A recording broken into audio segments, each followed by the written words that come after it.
महंगाई पर जुबानी हमले के बाद कांग्रेस ने सोशल मीडिया पर केंद्र सरकार पर हल्ला बोला है। राहुल गांधी ने पहले ट्वीट किया और फिर सोशल मीडिया के जरिए speak up against price rise campaign से जुड़ने का आह्वान भी किया। राहुल ने कहा कि महंगाई एक अभिशाप है। केंद्र सरकार सिर्फ टैक्स कमाने के लिए जनता को महंगाई के दलदल में धकेलती जा रही है।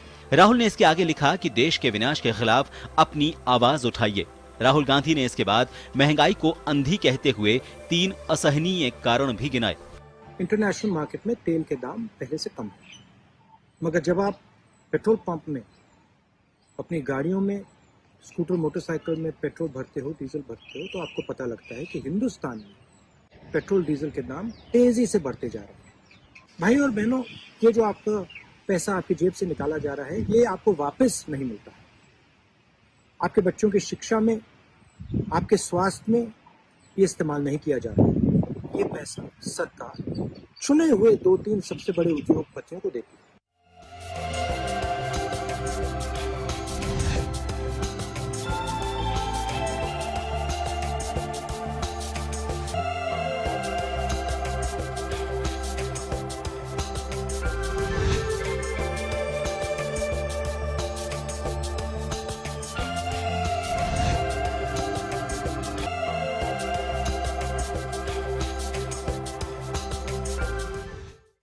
केंद्र की भाजपा सरकार के खिलाफ महंगाई को मुद्दा बनाते हुए कांग्रेस हल्ला बोल रही है। वहीं राजस्थान प्रदेश में कांग्रेस की सरकार के खिलाफ भाजपा ने हल्ला बोल मोर्चा खोल दिया है। भाजपा मंडल स्तर पर 6 से 14 मार्च तक सरकार के खिलाफ बेरोजगारी, प्रदेश की कानून व्यवस्था, महिला अपराध और किसानों की संपूर्ण कर्ज माफी को मुद्दा बना रही है। भाजपा सड़कों पर आने से पहले सोशल मीडिया के जरिए सरकार की विफलताओं को जनता के बीच गिनाएगी।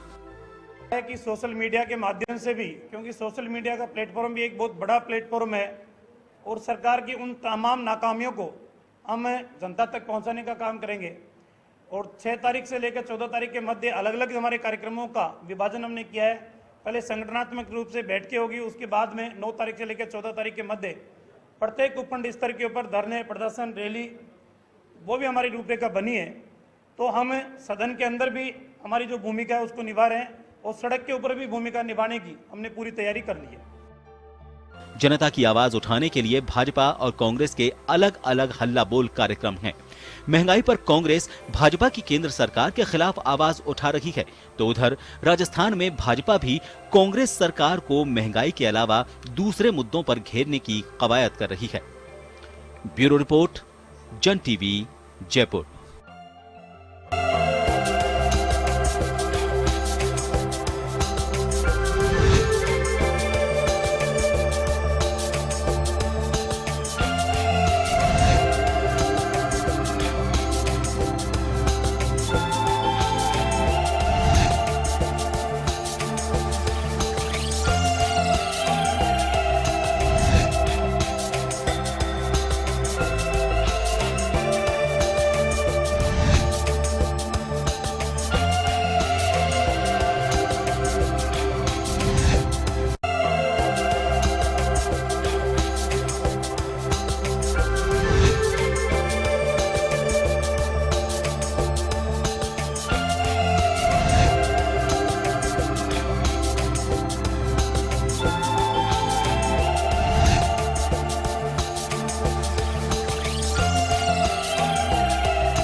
नमस्कार जंटी में स्वागत है आपका। मैं हूं योगेंद्र, आप देख रहे हैं खास खबर। खास खबर में हम बात करेंगे महंगाई को लेके। हर राजनीतिक दल के अपने दावे हैं, लेकिन सवाल ये उठता है कि क्या जिस महंगाई को लेकर के कई बार सरकारें बदल दिया करते थे, महंगाई के नाम से सरकारों के प्रति जवाब देते नहीं बनता था, लेकिन क्या वास्तव में अब जनहित रह गया है या राजनीतिक दल इतिश्री करते हैं कि हमने मुद्दा उठा दिया? तो एक बड़ा सवाल दलों के लिए आम जन का ये मुद्दा कितना महत्वपूर्ण है। क्या जनता वास्तव में महंगाई की जो मार खुद झेल रही है?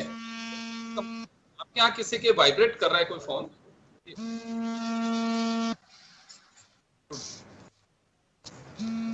तो सवाल यही है कि क्या वास्तव में जनता खुद भी अवेयर है? अगर 5 राज्यों के चुनाव सामने हो और सरकारें महंगाई मुद्दा ना माने, लगातार सोचा कि मुंह की तरह का रेट जाए प्राइस की, क्योंकि एक पेट्रोल डीजल के भाव बढ़ना पेट्रोल डीजल तक सीमित नहीं होता है। आप देखिए भाड़े 25% तक महंगे, सब्जियां महंगी, आपकी ग्रोसरी महंगी, हर चीज पे फ्यूल प्राइस का असर पड़ता है। लेकिन क्या वास्तव में जनता पे असर पड़ता है? चलिए, हमारे साथ वरिष्ठ पत्रकार अर्चना शर्मा जी जुड़ी हुई हैं, भाजपा नेता आशीष चतुर्वेदी जी हमारे साथ जुड़े हुए हैं, आरसी चौधरी जी कांग्रेस से हमारे साथ जुड़े हैं। सभी का स्वागत है। अर्चना जी, मैं आपके पास आना चाहूंगा। देख, महंगाई को हम बचपन से सुनते आए हैं और महंगाई पे बहुत कुछ बातें चलती हैं। कई बार लोग कहते हैं कि पता नहीं किस किस के क्या क्या स्लोगन्स बना करते थे, कौन पी गया तेल और कौन गया जेल, बहुत सारी चीजें। लेकिन अभी आपको लगता है कि चुनाव सामने हो और फ्यूल प्राइस इस तरह से बढ़ते जा रहे हो, या तो जनता के बारे में एहसास हो चुका राजनीतिक दलों को कि जनता किसी चीज को बहुत गंभीरता से नहीं लेती, आज जो देख रहे हैं कल भूल जाएंगे, या महंगाई जनता का मुद्दा नहीं है रहा, केवल राजनीतिक दलों का मुद्दा बनकर रह गया? जनता जो है त्रस्त है इस टाइम पर। जिस तरह से पेट्रोल डीजल के प्राइस बढ़ रहे हैं, जिस तरह से जो एलपीजी सिलेंडर्स के प्राइस बढ़ रहे हैं, भले ही पॉलिटिशियंस के सामने आज वो जाकर अपना दुख नहीं बयान कर सकते हो, लेकिन आज घर घर में यही चीज डिस्कस हो रही है कि जिस तरह से सिलेंडर के प्राइस बढ़ रहे हैं उसका क्या कारण है। मेरे पास जो घर में छोटी जो हमारे यहाँ बाइयां आती हैं काम करने, कल उसने मुझे लिटरली ये बोला कि मैडम हम तो ये सिलेंडर यूज करना बंद कर रहे हैं और हम लोग है ना लकड़ी का चूल्हा ही जला के खुश हो जाएंगे। बोले ये जो हमारा 800-900 रुपए का जो सिलेंडर आ रहा है, इतने में तो हमारे बोले इसमें 4 महीने निकल जाएंगे, जो ये 1.5 महीने चलता है। तो यानी ये कहाँ जा रही है, कितनी बड़ी, यानी उसकी छोटी सी बात थी, लेकिन ये वापस ये बोल रही है कि हम कहाँ ले जा रहे हैं। जो अभी तक हम उज्ज्वला गैस योजना की बात कर रहे थे, हम बड़ी बड़ी चीजों की बात कर रहे थे, लेकिन आज जो जनता है वो त्रस्त होकर बोल रही है कि हमको ये चाहिए ही नहीं, हम तो वापस अपने लकड़ी और चूल्हे पे जा रहे हैं क्योंकि हमारी पॉकेट को वो अलाउ करता है। और डीजल और पेट्रोल की बात करें तो आज घर घर में बात कटौती की हो रही है। सीधे 100 रुपए तक अगर पेट्रोल और डीजल पहुंच रहे हैं तो आप खुद सोचिए कि आम जन किस तरह से रोजमर्रा की जीवन आना जाना जो उसका है, आज शहर जिस तरह से इतने बड़े हो गए, हर जगह जाने के लिए उसको पहले सोचना पड़ता है कि रोज 200-300 रुपए का पेट्रोल उसको निकालना पड़ेगा ट्रेवल करने के लिए। और कल जिस तरह से अब है, बीजेपी ने बोला है कि वो मोर्चा संभालेगी, आएगी प्रोटेस्ट करने के लिए। तो अब अगर बीजेपी यहाँ पर प्रोटेस्ट कर रही है तो बात करें तो सेंटर, ये तो पूरे जो है petrol diesel prices across India rise कर रहे हैं, तो सेंट्रल गवर्नमेंट में क्या हो रहा है, वहां पर क्यों नहीं है? अगर आप बीजेपी यहाँ पर कर रही है तो सेंट्रल लेवल पे भी होना चाहिए इस तरह से। तो ये जो दोनों आपस में लड़ रहे हैं, बीच में पिस रही है जनता, सामने किसी को कुछ नहीं दिख रहा है। लेकिन यह है कि जनता पॉलिटिशियंस के सामने जाकर क्या करे। यहाँ पर बीजेपी आ जाएगी, जहां पर बीजेपी की सरकार है वहां पर कांग्रेस आ जाएगी। अगर यूपी में है तो यूपी में प्रियंका गांधी, आपने देखा होगा कि हर छोटे बड़े मुद्दे को लेकर वो आ रही हैं सड़कों पर। यहाँ पर कांग्रेस पावर में है तो यहाँ पर बीजेपी आ रही है।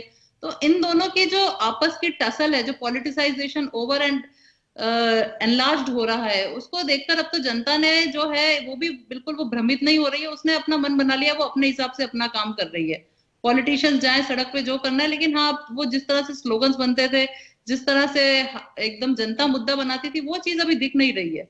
तो यही लग रहा है राजनीतिक दल जनता के सब्र की परीक्षा ले रहे हो, ये हम कह सकते हैं। देखो जनता तो फिर वही है, जनता जनार्दन होती है, वो रिप्लाई देती है अपना बैलेट पेपर से, अपने वोटिंग राइट से, सामने जो होता है नतीजा आ जाता है, बिल्कुल साइलेंट और म्यूट रहकर। बिल्कुल, वापस आ रहा हूं आपके पास में। आशीष जी, आपके पास आना चाहूंगा मैं। उज्ज्वला योजना निश्चित रूप से पोल्यूशन कम करने के लिए, और बहुत सारी बातें भी कही गई थी कि वनों की कटौती कम होगी, अच्छी बात है, होना भी चाहिए था, बहुत बढ़िया बात थी। लेकिन अभी अर्चना जी ने को सुना आपने, ये महज एक वानगी है, एक उदाहरण। ऐसे बहुत सारे लोग हैं जिनकी पोजीशन यही है, क्योंकि आपने उज्ज्वला योजना के लिए सिलेंडर तो दे दिए, कब से योजना शुरू हुई थी, उसके बाद वो सिलेंडर आजीवन तो चलेगा नहीं, उसको दोबारा भरना पड़ेगा। जिसको आपने उज्ज्वला योजना का सिलेंडर दिया है उसकी स्थिति ऐसी नहीं है कि वो बार बार 1.5 महीने के बाद में उस सिलेंडर को भरवा सके, वापस उसी पे आ रहे हैं, वो लकड़ी पे या कोयले से रोटी बना रहे हैं। तो उस योजना की देखिए मॉनिटरिंग की भी जरूरत है, फिर उसका कोई असर नहीं रह पाया। जिस मकसद से हम जा रहे थे कि पॉल्यूशन कंट्रोल कर पाएंगे हम, वो मकसद हमारा सोल्व नहीं हो पा रहा, क्योंकि महंगाई है लेकिन सरकारें मान नहीं रही हैं। अभी धर्मेंद्र प्रधान साहब से पूछा किसी ने, जब यूपी दौरे पे थे, तो उस सवाल को टाल गए जैसे कोई जनता का मुद्दा ही नहीं है। अगर आज पूछा जाता है कि क्रूड ऑयल की प्राइस वहां पे कम है, हम क्यों बढ़ाए जा रहे हैं, कहीं तो आप लगाम लगाइए, तो वो कहते हैं, वो फिर क्या एक चार्ट साथ में रखते हैं कि देखिए उस समय दाल का भाव ये था, आज ये भाव है, उस समय घी का भाव ये था, आज ये भाव है। सर आपको या तो लगता नहीं है कि महंगाई है। और मैं उज्ज्वला योजना की बात करना चाहूंगा, बड़े आंकड़े भी पेश किए जा रहे हैं, और मैं ये नहीं कह रहा सिलेंडर नहीं दिए, बिल्कुल दिए होंगे, लेकिन पोजीशन देखिए धरातल पे क्या लोग सिलेंडर या तो सरेंडर कर देंगे, वापस चूल्हे पे आ जाएंगे, तो मकसद हल नहीं हो पाया उससे कुछ। योगेंद्र जी देखिए, पॉल्यूशन कंट्रोल तो एक विषय था ही सही उज्ज्वला योजना में, लेकिन जो माताएं बहनें चूल्हा जलाती थी और उनकी आंखों में जो धुआं जाता था उससे उनके जो स्वास्थ्य का नुकसान होता था, और मोदी जी स्वयं इस परिवेश से निकले हुए हैं, उन्होंने खुद ने अपनी माँ को देखा है किस तरह से चूल्हे पे रोटी बनाती थी और धुआं जाता था। तो उन्होंने सभी माताओं बहनों की एक समस्या को दूर करने के लिए एक निश्चय किया कि जो लोग अफोर्ड नहीं कर सकते हैं उनको हम गैस सिलेंडर दें। आप देखिए, मैं एक प्रकरण का आपको ध्यान दिलाता हूँ। जब पिछली सरकार में यूपीए सरकार थी और रेणुका चौधरी जी प्रेस कॉन्फ्रेंस कर रही थी, तो पत्रकारों ने उन्होंने पूछा कि भाई गैस के दाम बढ़ रहे हैं, तो उनका रिएक्शन देखिए क्या था। उन्होंने कहा कि जो गैस सिलेंडर है वो तो गरीब आदमी यूज ही नहीं कर रहा है, अमीर आदमी यूज कर रहा है, उस पर फर्क कहाँ पड़ रहा है। तो कम से कम हमारी स्थिति वो तो नहीं है। हम भारतीय जनता पार्टी की सरकार संवेदनशील है और उसने देश के सभी वर्गों को, चाहे अमीर हो चाहे गरीब हो, गैस उपलब्ध हो, गैस सिलेंडर उपलब्ध हो, उसका एक मिशन लिया। और निश्चित रूप से एक बहुत बड़ी उपलब्धि है कि 10 करोड़ परिवारों को हमने उज्ज्वला गैस योजना दी। और जहां तक अभी इस गैस सिलेंडर की बात है, आप देखिए इस कोरोना काल में मोदी जी सरकार ने 3-3 सिलेंडर उनको फ्री में दिए हैं, उस पे कोई चार्जेस नहीं है, कोई सब्सिडी नहीं है, बिल्कुल फ्री ऑफ कॉस्ट दिए हैं। सर तो कोरोना भी साल भर हो रहा है सर, ये कोरोना के भी लॉकडाउन को ही साल भर हो जाएगा अब तो 25 तारीख से, ये तो टाइम भी निकल चुका। एक परिवार सर 3 सिलेंडर एक साल तो नहीं चला सकता। नहीं, सब्सिडाइज नहीं, हमने तो बिल्कुल फ्री दे दिए। निश्चित रूप से मैं आपकी बात मानता हूं कि गैस सिलेंडर के दाम बढ़ रहे हैं और पेट्रोल डीजल पे एक्साइज ड्यूटी भी काफी ज्यादा है, लेकिन और पेट्रोलियम मंत्री ने देखिए जो स्टेटमेंट दिया था उसमें उन्होंने स्वयं ने कहा है कि विंटर्स अगर खत्म होगी तो धीरे धीरे पेट्रोल के प्राइसेस कम आएंगे। तो मुझे लगता है हमें थोड़ा वेट करना चाहिए 5-7 दिन और। निश्चित रूप से अगर क्रूड ऑयल के प्राइसेस कम होंगे इंटरनेशनल मार्केट में तो निश्चित रूप से कंज्यूमर को उसका बेनिफिट मिलेगा, ऐसा नहीं मिलेगा। और जहां तक आप बात करते हैं तो देखिए जो पेट्रोलियम मंत्री कह रहे हैं ना कि आप चार्ट रखिए, देखिए हमको महंगाई को सारे को पूरा खाद्य पदार्थ से लेकर के दाल चीनी इन सब चीजों में कंपेयर करना पड़ेगा कि रेट ऑफ इन्फ्लेशन क्या है। आशीष जी मैं बीच में टोक रहा हूं आपको, एक बात मैं जानना चाहता हूं सर, जनता ने कांग्रेस के विकल्प के रूप में तो बीजेपी को चुना, ये चार्ट सुनने के लिए थोड़ी दिया था। अभी आपने कहा कि रेणुका चौधरी जी का ये बयान है, स्मृति ईरानी जी को अभी जब स्कूटर चला रही थी बंगाल में तो लोगों ने पूछा था कि आपने बहुत चूल्हे पे रोटियां बनाई वहां पे दिल्ली के अंदर सिलेंडर को पास में रख करके कि सिलेंडर खत्म हो रहा है। ये बहुत अच्छी बात है कि एक दूसरे की स्थितियों को आप ध्यान में रखते हो, जनता का भी ध्यान में रहती है, लेकिन ये कब तक चल सकता है सर? हम उसे जस्टिफाई कर रहे हैं कि देखिए उसके दौर में ये था सर, वो जब ही तो आपको लेकर के आए। योगेंद्र जी मुझे बताइए, आप पेट्रोल डीजल में निश्चित रूप से दाम बढ़े हुए हैं, लेकिन आप देखिए कि सरकार को उसका असर आशीष जी आप तो खुद भी मानते हैं। देखिए फ्यूल प्राइस, आज ईंधन के दाम बढ़ने का सर हर चीज पर असर पड़ता है।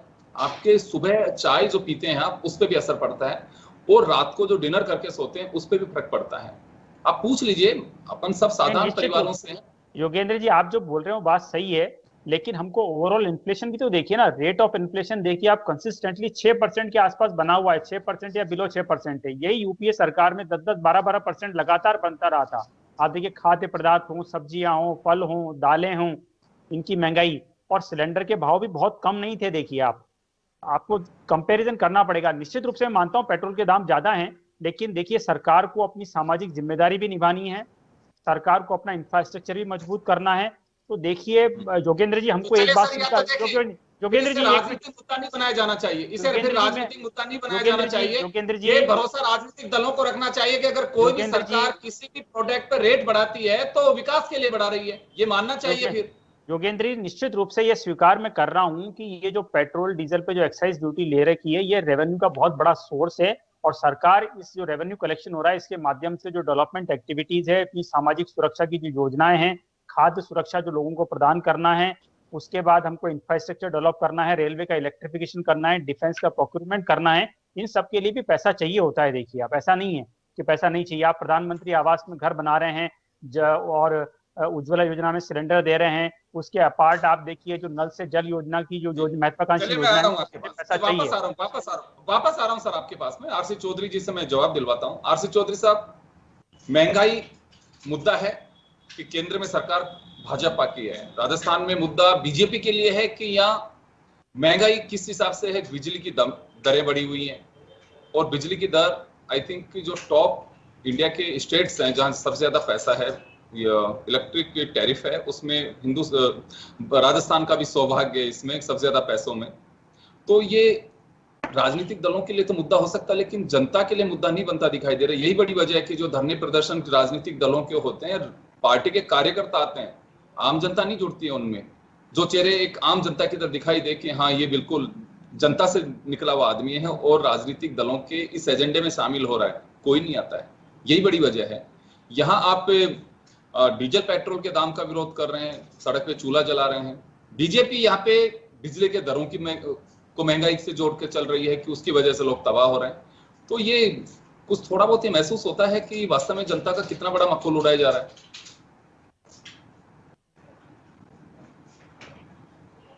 आप अनम्यूट करिए सर, अनम्यूट करिए, आपको म्यूट किया हुआ है। योगेंद्र जी, निश्चित रूप से कोई भी लोकतांत्रिक सरकार होती है, उस लोकतांत्रिक सरकार के अंदर सत्तारूढ़ दल को और विपक्ष से प्रश्न पूछे और जनता के प्रति जवाबदेही का निर्वहन करे, ये बहुत ही अत्यंत जरूरी है। अगर लोकतंत्र के अंदर विपक्ष की आवाज नहीं होगी तो मुझे लगता है कि वो लोकतंत्र नहीं बचेगा, तानाशाही हो जाएगी। मैं चर्चा शुरू करना चाहूंगा पेट्रोल और डीजल की बात से।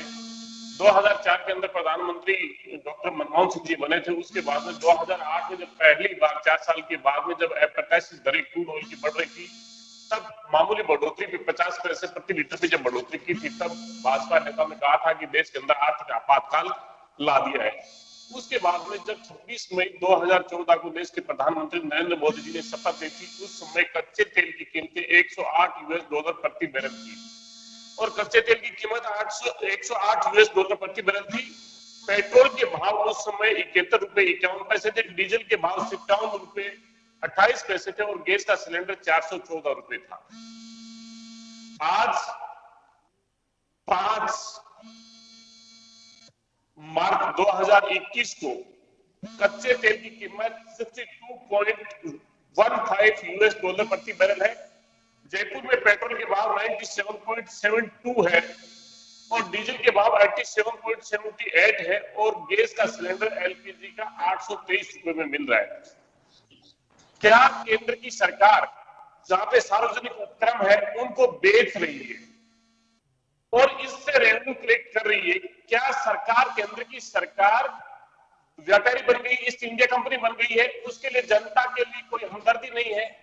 जहां पे वैश्विक महामारी से पूरे लोग लड़ रहे थे, 14 करोड़ लोगों के रोजगार चले गए थे, 14 करोड़ परिवारों की नौकरियां खत्म हो गई थी, ये CMI की डाटा है।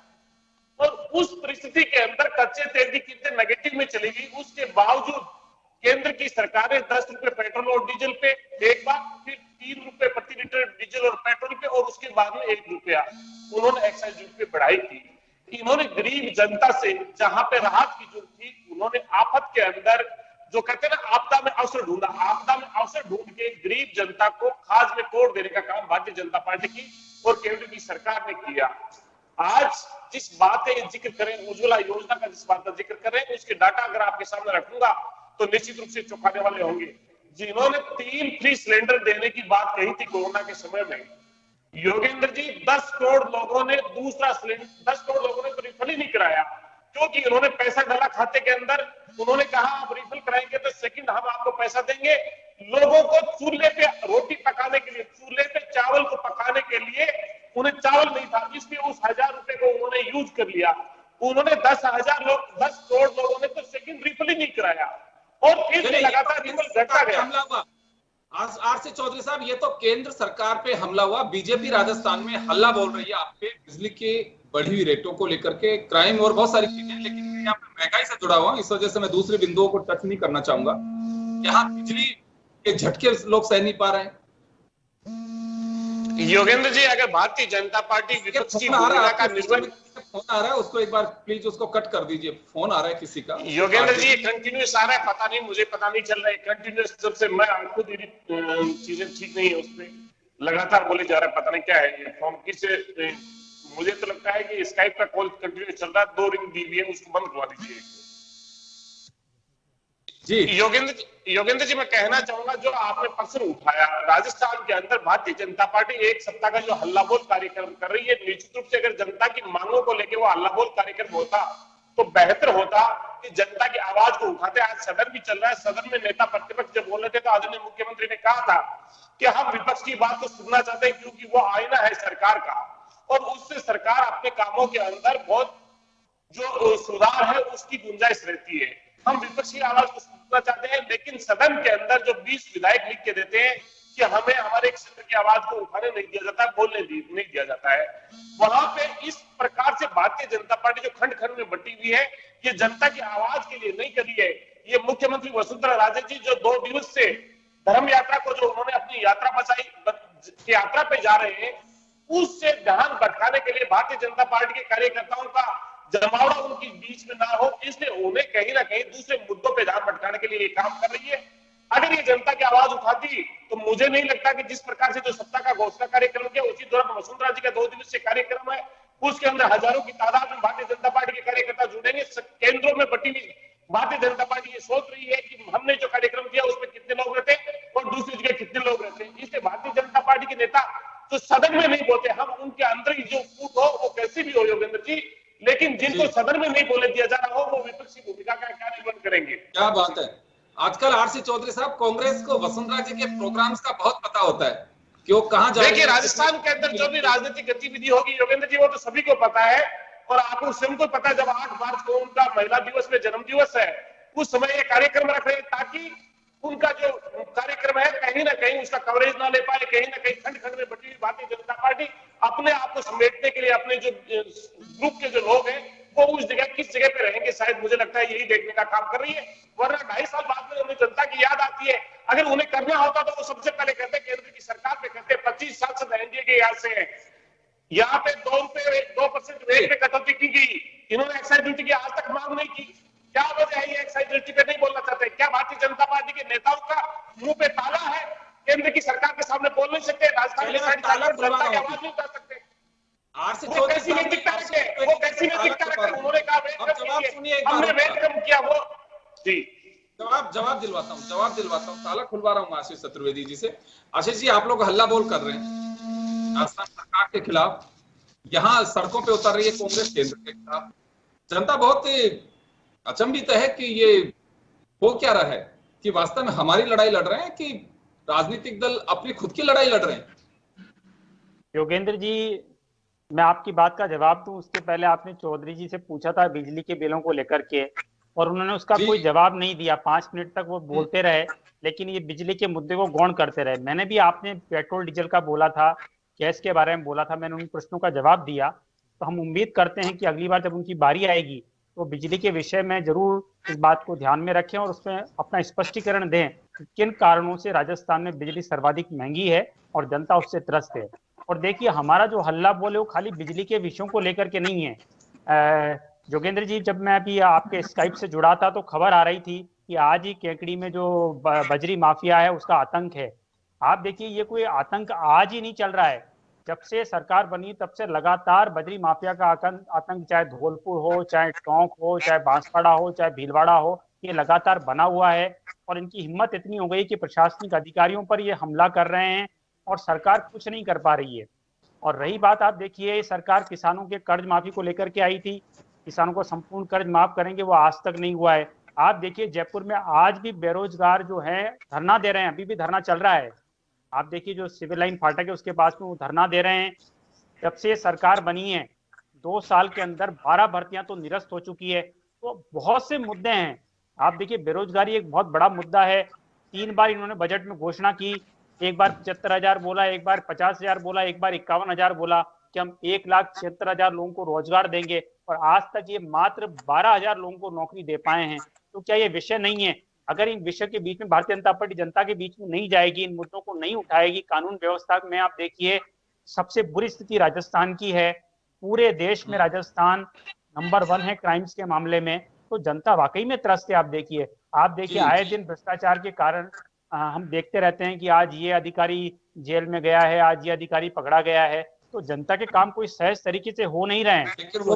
सर वो एजेंसी भी तो सरकार का ही पार्ट है, ताकि गंदगी साफ करने के लिए फ्रीडम भी तो दी हुई है। नहीं, फ्रीडम तो दी हुई है, लेकिन आप बताइए योगेंद्र जी, अगर कोई पीड़ित आदमी एसीबी के पास जाएगा और तो एसीबी निश्चित रूप से कार्रवाई करेगी। हम एसीबी कार्रवाई की सराहना तो कर रहे हैं, लेकिन आपने माहौल कैसा बनाया हुआ है? आप देखिए कितना ऐसा माहौल बनाया हुआ है कि बिना भ्रष्टाचार के तो कोई कार्य हो ही नहीं रहा है। तो ऐसा नहीं है। चलो, लेकिन महंगाई देखिए, महंगाई सबसे बड़ी बात है, महंगाई। क्योंकि करप्शन के लिए भी रोज रोज किसी का काम नहीं पड़ता है कि उसको पैसे देके काम कराने पड़े, लेकिन महंगाई से तो वास्ता दिन में 3 बार 4 बार 5 बार पड़ता ही है। अगर आप थड़ी पे बैठ के भी चाय पियेंगे और अगर महीने भर पहले किसी ने उस थड़ी पे चाय पी तो वो उस पे नहीं मिलेगी। कल जो फ्यूल लिया वो रेट में आज नहीं मिलेगा, तो वो तो आपको सामना करना ही पड़ेगा। अब तो स्थिति यह है कि कोई भी देख लीजिए, आप जो हमारे फ्रूट्स आते हैं उनकी रेट देख लीजिए। अब घर घर की मैं कहानी बताना चाहूंगा आपको, रियल में बताता हूं। अगर कोई बच्चे को मंथली पैसे पेरेंट्स देते हैं कि ये पैसे आपके मासिक, उसकी गलती नहीं है। पहले 70-75 रुपए का पेट्रोल आता था, अभी आ रहा है उसके लगभग 100 रुपए का। तो कहता है कि पैसे कहाँ गए, कि पेट्रोल ले लेके यार बड़े कमाल कर रहा है पेट्रोल, इतना पेट्रोल कितना को रहा है। ये घर घर के किस्से हो गए। अब पैसे जो है महंगाई को लेकर के हर आदमी हिसाब किताब जोड़ने लग गया। बीवी पति से पूछती है कितने पैसे लेकर के गए, ऐसे कैसे हो सकता है? पिछले महीने भी तो दाल इतनी आई थी, अभी इतनी महंगी क्यों? अगर कोई सब्जियां लेने जाता है तो वो जानता है कि मुझे पिछले सप्ताह जो ली थी अभी क्या पोजीशन बन रही है। मेरा कहने का जो मतलब ये है कि जनता का, आप लोगों को नहीं लगता है कि राजनीतिक दलों ने कितना मखौल उड़ाया है कि हम एक दूसरे को लेकर के, आप फिर राजस्थान में हल्ला बोल रहे हैं, बीजेपी यहाँ केंद्र का विरोध कर रही है।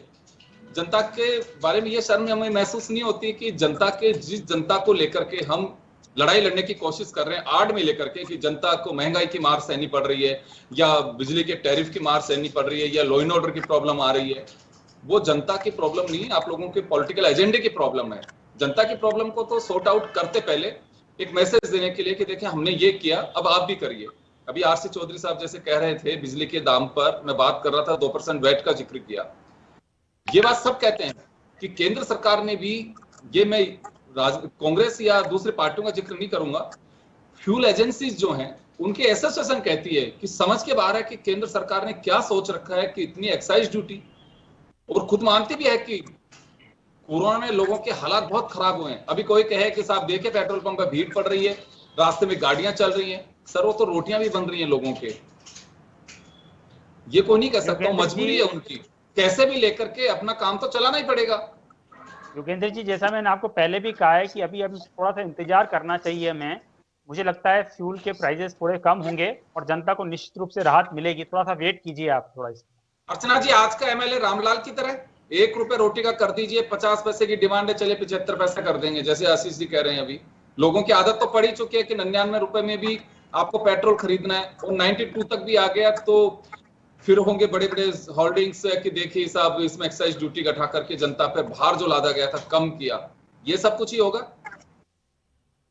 देखिए ये एक ऐसे मुद्दे हैं, जनता के हित में तो मुझे लग नहीं रहा है कि कोई सरकार अभी सोच भी रही है। यानी जो हम बात कर रहे हैं ये पेट्रोल और डीजल की, वाकई एक तो ये एक तरफ है, और दूसरी तरफ हम देखें राजस्थान में सबसे महंगी बिजली क्यों है, फिर वही चीज आ रही है। यानी अगर हम पॉलिटिक्स से जुड़ी बात करेंगे तो ये आएगा कि दोनों पार्टीज का अपने अपने खुद के इनके रेवेन्यू सोर्सेज जनरेट किए हुए हैं, इन्होंने अपने हिसाब से टैक्सेस लगाए हुए हैं। इसमें जनता का मुझे नहीं लग रहा है कहीं पर भी कोई यानी इनसाइट है। यानी आज किसी के पास ये कारण नहीं है कि राजस्थान में बिजली दर इतनी महंगी क्यों है। अगर कोई पूछने जाए, कोई सोचने जाए, कोई कारण निकाले तो कोई कारण सामने नहीं आता है। जबकि यहाँ पर सोलर ऊर्जा सबसे ज्यादा है। आप सोलर एनर्जी से काफी इलेक्ट्रिसिटी प्रोड्यूस कर सकते हो, इससे रोजगार भी नए जनरेट हो सकते हैं। लेकिन सरकार इस दिशा में अगर काम करना चाहे तो, बेरोजगारी दर की अगर हम बात करें तो राजस्थान में आज 28% से ऊपर है, अगर हम ये CMI का पूरा डेटा लेकर काउंट करें तो इस तरह के नए वेन्यूज हैं, अगर उसको हम लोग कैश इन करें, एक एक डायरेक्शन देखकर उसको हम लोग प्लान करें, तो इन चीजों को हम लोग वही आपदा में जो हम बोल रहे हैं ना, वेन्यूज नए क्रिएट करना, वो कर सकते हैं। लेकिन आज यहाँ पर चीज ये है कि यहाँ की जो गवर्नमेंट है वो बीजेपी पे अटैक करती है, और बीजेपी की जो गवर्नमेंट है जहां पर कांग्रेस है वो वहां पर अटैक कर रही है। तो दोनों वाइस वर्सा हो रहा है। मुझे वही जो पहले भी बात बोली है वही बात अब भी बोल रही हूँ कि जो मुद्दे हैं ये सिर्फ पॉलिटिकल मुद्दे बन चुके हैं, जनता के लिए सोच नहीं रहे हैं, इसीलिए जनता इनके जो प्रोटेस्ट है उसमें शामिल नहीं हो रही है। तो ऐसा कब तक चलेगा? मुझे लगता है 4 जो बाइपोल्स आ रहे हैं अभी, ये काफी क्रूशियल होंगे। इसमें जो भी होगा सामने रिप्लाई आएगा। तो हमको मुझे लगता है वेट एंड वॉच अडॉप्ट करना चाहिए। ये दोनों, ये सरकार के लिए भी लिटमस टेस्ट है और आपकी जो अपोजिशन पार्टी है उसके लिए भी लिटमस, यानी काफी इम्तिहान की घड़ी हो गई है। जी आशीष चौधरी साहब, फ्यूल प्राइस पे तो आप लोग हल्ला बोल रहे हैं केंद्र के खिलाफ, लेकिन बिजली के रेट्स में भाजपा आपके खिलाफ बोल रही है। बिजली, ये बात सही है कि रेवेन्यू रिसोर्सेज होना चाहिए, लेकिन एक लिमिट तक। योगेंद्र जी, निश्चित रूप से अर्चना जी ने जो प्रश्न उठाया बिल्कुल एक पत्रकार के तौर पे काबिल प्रश्न है। उन्होंने कहा कि प्रदेश के अंदर बिजली है वो महंगी है, और केंद्र की जो उन्होंने जो बातें कही मैं उनकी बात से सहमति रखता हूं, लेकिन भारतीय जनता पार्टी की गलत आर्थिक नीतियों के कारण और विनाशकारी नीतियों के कारण 1 मई 2017 को मध्य रात्रि को जब ये देश के अंदर GST लागू किया गया था, उसके बाद में राज्यों के जो वित्तीय अधिकार है पूरे देश के अंदर वो केंद्र की सरकार के पास में आ गए, और केंद्र की सरकार ने संवैधानिक रूप से ये आश्वस्त किया था राज्यों को कि उनका जितना जो रेवेन्यू कलेक्शन था उस रेवेन्यू कलेक्शन को पूरा राज्यों को दिया जाएगा। उसके बाद में 15% प्रति वर्ष एक्सीड करके उसको कंपनसेट किया जाएगा। अगर कहीं पे GST इंप्लीमेंट होने की वजह से रेवेन्यू डेफिसिट होता है तो उसको कंपनसेट किया जाएगा और 15% राइजिंग दी जाएगी। आज मैं पूछना चाहता हूँ, और मुझे पता है कि आप और अर्चना जी जब इस मंच पे हैं तो इस बात को बता पाएंगे कि राज्य के पास में रेवेन्यू कलेक्शन के अधिकार केंद्र की सरकार ने तिजोरी की चाबी ले ली। आज केंद्र की सरकार RBI से पैसा लेती है, LIC से पैसा लेती है, ONGC और BPCL से पैसा लेती है, अपना डिविडेंड लेती है। जो सरकार जनता को राहत दे पाती, अगर GST का प्रॉपर कलेक्शन होता, अगर उसकी अच्छी नीतियां होती, तो मुझे लगता है आम आदमी पे इतना बजट डालने की जरूरत नहीं पड़ती। और बिजली की जो बात है, बिजली की बात है, राजस्थान के पास में पेट्रोल डीजल पे वेट, और दूसरा स्टाम्प ड्यूटी, और तीसरा शराब पे एक्साइज ड्यूटी, इन 3 के अलावा कोई रेवेन्यू कलेक्शन का जरिया नहीं है। भारतीय जनता पार्टी की सरकार राज्य में थी तब उन्होंने प्रति माह बिजली के बिल को उन्होंने शुरू किया था, और आपको पता होगा एक स्पार्कल कंपनी थी, RG गुप्ता चेयरमैन थे, और विद्युत मंत्री को हटाया गया था उनके दबाव में। किस प्रकार से उन्होंने 60 करोड़ रुपए जो उदय योजना के नाम पे भी कंपनसेट किया था, किस प्रकार से बिजली की जो कंपनियां हैं सफेद हाथी हो रही है। मैं उम्मीद सोचता हूं कि हमारी जो केंद्र, हमारे राज्य की सरकार और विपक्ष इस पे सार्थक चर्चा करें, किस प्रकार से हम राज्य को बिजली के अंदर राहत दे सकते हैं। ये महत्वपूर्ण प्रश्न है, और इस बात के लिए मुख्यमंत्री जी ने आश्वस्त किया है नेता प्रतिपक्ष को कि हम नए हित और राज्य के हित के अंदर जो फैसले ले सकते हैं वो निश्चित रूप से हम सवाल। चौधरी साहब, यहाँ क्या सवाल एक सवाल मैं कहना चाहूंगा यहाँ पे कि हम आनंद फानन में बड़े बड़े दावे और वादे कर लेते हैं। एग्रीकल्चर सेक्टर पे किसान को राहत दीजिए, लेकिन एग्रीकल्चर सेक्टर में साहब 5 साल तक पैसा एक भी नहीं बढ़ेगा, उसकी मार आमजन पे पड़ रही है। छीजत हम रोक नहीं पा रहे हैं, VCR भरी जाती हैं तो पॉलिटिकल प्रेशर इतना होता है कि उस चोरी को रोकने नहीं देते हैं। फिर सर जनता पिसने के लिए चारों तरफ से जनता की स्थिति सोचिए, क्या स्थिति होगी उसकी। योगेंद्र जी, इसी जो आपका जो प्रश्न है उसी प्रश्न को लेकर बार बार ये कहा जाता है कि जो किसान है वो विद्युत की चोरी करता है, सबसे ज्यादा किसान है वो ट्यूबवेल से ऊपर चोरी करता है। मुख्यमंत्री ने अलग से किसानों को कृषि वितरण कंपनी अलग से बनाने की घोषणा की है। उसके बाद में राज्य को पता हो जाएगा कि ये चोरी की चीजत कहाँ होती है। हम सबका टारगेट है, और उस टारगेट को लेकर ऊर्जा मंत्री पीडी कला ने भी मंत्री के साथ बार बार संवाद किया है। जो चीजत 27% होती थी आज उसको 18% पे लेके आए हैं, लेकिन उसको और नीचे ले जाने की जरूरत है। जी आशीष जी, कुछ कहना चाह रहे हैं आप? नहीं योगेंद्र जी, मैं कहना तो नहीं चाह रहा, लेकिन अगर आपने पूछा है तो मैं बताना चाहता हूँ।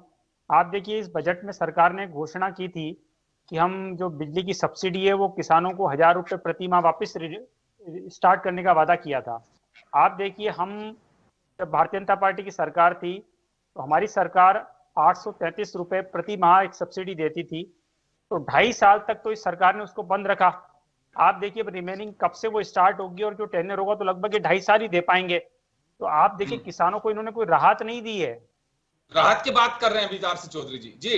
आरसी योगेंद्र चौधरी जी, मैं बताना चाहूंगा कि मेरे जो भारतीय जनता पार्टी के प्रवक्ता साथी हैं वो ये कह रहे हैं कि हमारी सरकार ने घोषणा की थी। निश्चित रूप से उन्होंने घोषणा की थी, बजट में कोई प्रावधान नहीं किया था, पैसा 1 रुपया उन्होंने बजट के अंदर कहीं भी ये चीजें नहीं की थी। वो चुनावी वर्ष में जाते वक्त उन्होंने सिर्फ घोषणा की।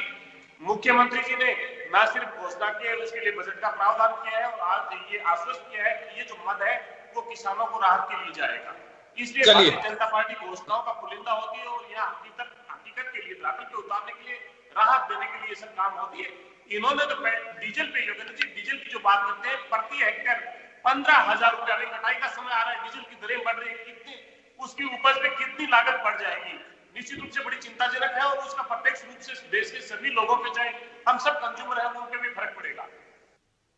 चलिए तो अर्चना जी, हम ये कह सकते हैं कि बहुत सही महंगाई की मार वो अभी भी है जारी, ये कह सकते हैं। तो इसे लूट की मार कहिए, महंगाई नहीं, ये लूट है। ये आप लोग कहिए, हम तो एक बात बता रहे हैं कि जनता के आप लोग दर्द को महसूस करते हैं कि जनता की आवाज बन करके, लेकिन जनता अपने आप को ठगा सा महसूस कर रही है कि आखिर हमारी आवाज कौन उठा रहा है। आवाज कोई नहीं उठाता, आवाज केवल एक आंदोलन के जरिए खुद की आवाज, पॉलिटिकल पार्टी खुद को इस्टेब्लिश करने के लिए, खुद को अपने आप को एक ये बता सके कि हाँ हम मौजूद है, अपनी मौजूदगी दर्ज कराने के लिए या विरोध दर्ज कराने के लिए सब आंदोलन हो रहे हैं। जनता की महंगाई से जुड़ा जो मुद्दा है, मुझे लगता है कि हमदर्दी किसी की भी नहीं और है तो सिर्फ बनावटी है। तब होती जब वास्तव में कोई राहत भी देता। खैर चले, लेकिन 5 राज्यों के चुनाव हैं, ये बहुत कुछ तय करेंगे। अगर हिंदुस्तान की जनता खुद भी यही चाहती है कि महंगाई नाम की कोई चिड़िया कभी हुआ करती थी और आज नहीं है, तो फिर तैयार रहिए कि फ्यूल 100 रुपए कुछ मायने नहीं रखता, फिर क्या स्थितियां बनेंगी, या बिजली की रेट्स ये हैं क्या मायने रखेंगे, कहना बहुत मुश्किल होगा।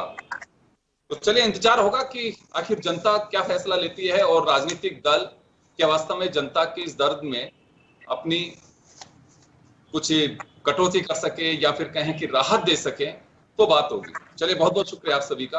खास खबर में इतना ही, दीजिए इजाजत, नमस्कार।